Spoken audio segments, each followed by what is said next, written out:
To make sense of history, hindsight is often required because the unfolding of events often give little time for reflection in the moment. And so it is difficult to be certain when we are living through a crisis that's going to change the world we live in versus one that will allow us to return to normality. Looking at our current situation, it is not an exaggeration to state we are in uncharted territory as nations around the world respond to the COVID-19 virus. Broadly speaking, the response has been to shut down most economic activity, and so the one certainty is that we are entering a period of economic contraction, generally known as a recession. It is impossible to say how deep or severe this contraction will be, but based on the unprecedented scale of the shutdown, it is reasonable to expect this to be the most challenging environment we have faced so far in our lives. If we accept this premise, the question before each of us is how we will respond and adapt our way of life to go on to better days.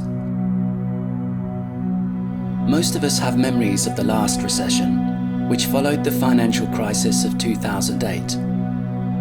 Although life eventually returned to normal for most people, there were many casualties, which took the form of failed businesses, unemployment, and the devastation that follows when people are not able to provide for themselves. Inevitably, rates of divorce, domestic violence, drug abuse, homelessness, and suicide all increased. And so inevitably, one impact of this unfolding crisis is that there is going to be hardship, and at this time, no one can be certain that their standard of living is safe. But although hardship is sometimes beyond our control, the same is not true for the suffering it causes. Our response and the way we adapt determines more than anything else the impact on our quality of life.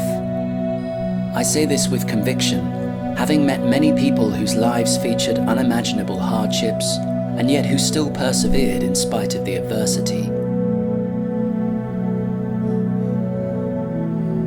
At this time, we are in a period of forced inactivity, as governments around the world have put in place policies of social distancing and a relatively soft form of curfew.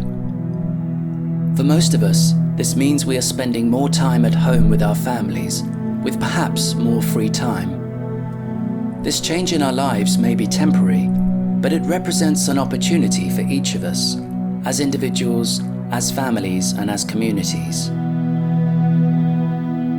Although we are not confined by choice, this experience gives us space to reflect and to give more attention to how we live our lives. Relieved from the normal routine of commuting to and from work, and perhaps transporting children to and from school, we can focus more on how we live, rather than rushing from one task to the next.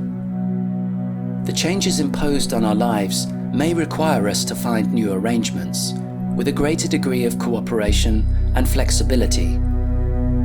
But by spreading the burden evenly, we may discover ways to live that work much better for everyone.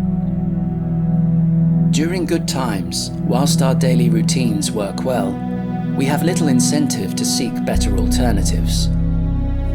But in times of stress, we are driven to adapt, and this can force us to examine how we live our lives. We may be forced to make changes that are unwelcome, but equally we may find that by restructuring our lives, we give space for the things that really matter, most notably quality time with our loved ones. In our modern world, it is all too easy to become fixated on the pursuits we think will serve us, but very often we get lost in the idea itself. We may think that working long hours is an act of love, an expression of devotion to our families, but it's not always possible to know when we have crossed the line and started to neglect the very things that truly matter. And so in circumstances of enforced confinement, each of us has an opening for reflection and an opportunity to consider what really matters in life and how we can live in such a way that nourishes those things. In this way, the great crisis of our times may not only fail to overwhelm us, It might also be the catalyst that brings forward a new way of living, one that is rooted in human values rather than financial prosperity. This issue is before each of us alive at this time, and it will determine the world of tomorrow. We should use our time wisely in consideration of this question.